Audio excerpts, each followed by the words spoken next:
my blood is not but the sap that feeds the tree of heaven.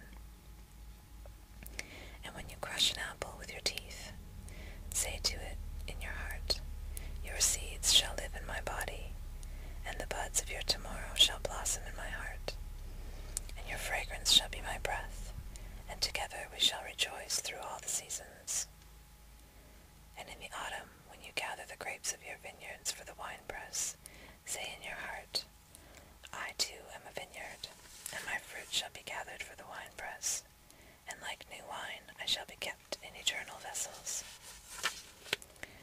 And in winter, when you draw the wine, let there be in your heart a song for each cup, and let there be in the song a remembrance for the autumn days, and for the vineyard, and for the winepress. Then a plowman said, Speak to us of work. And he answered, saying, You work, that you may keep pace with the earth and the soul of the earth. For to be idle is to become a stranger unto the seasons, and to step out of life's procession that marches in majesty and proud submission towards the infinite. When you work, you are a flute through whose heart the whispering of the hours turns to music. Which of you would be a reed, dumb and silent, when all else sings together in unison? Always you have been told that work is a curse and labor a misfortune, but I say to you that when you work, you fulfill a part of the earth's furthest dream, assigned to you when that dream was born. And in keeping yourself with labor, you are in truth loving life. And to love life through labor is to be intimate with life's inmost secret. But if you in your pain call birth an affliction, and the support of the flesh a curse written upon your brow, then I answer that not but the sweat of your brow shall wash away that which is written. You have been told also that life is darkness, and in your weariness you echo what was said by the weary. And I say that life is indeed darkness, save where there is urge. And all urge is blind, save when there is knowledge. And all knowledge is vain, save when there is work. And all work is empty, save when there is love. And when you work with love, you bind yourself to yourself, and to one another, and to God. And what is it to work with love? It is to weave the cloth with threads drawn from your heart, even as if your beloved were to wear that cloth. It is to build a house with affection, even as if your beloved were to dwell in that house. It is to sow seeds with tenderness and reap the harvest with joy, even as if your beloved were to eat the fruit. It is to charge all things you fashion with the breath of your own spirit, and to know that all the blessed dead are standing up about you and watching. Often I have heard you say, as if speaking in sleep, He who works in marble and finds the shape of his own soul in the stone is nobler than he who plows the soil, and he who seizes the rainbow to lay it on a cloth in the likeness of man is more than he who makes the sandals for our feet.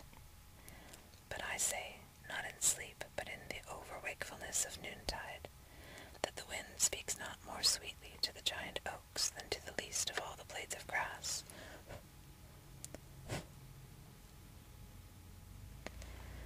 And he alone is great, who turns the voice of the wind into a song made sweeter by his own loving. Work is love made visible. And if you cannot work with love, but only with distaste, it is better that you should leave your work and sit at the gate of the temple and take alms of those who work with joy. For if you bake bread with indifference, you bake a bitter bread that feeds but half man's hunger. And if you grudge the crushing of the grapes, your grudge distills a poison in the wine. And if you sing, though as angels, and love not the singing, you muffle man's ears to the voices of the day and the voices of the night.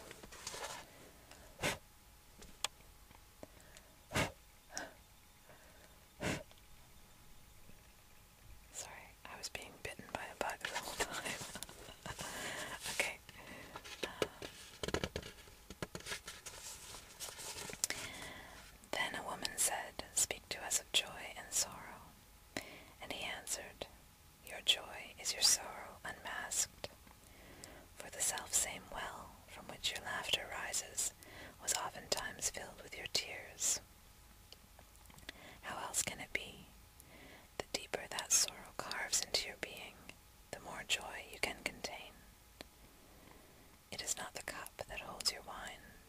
is not the cup that holds your wine the very cup that was burned in the potter's oven?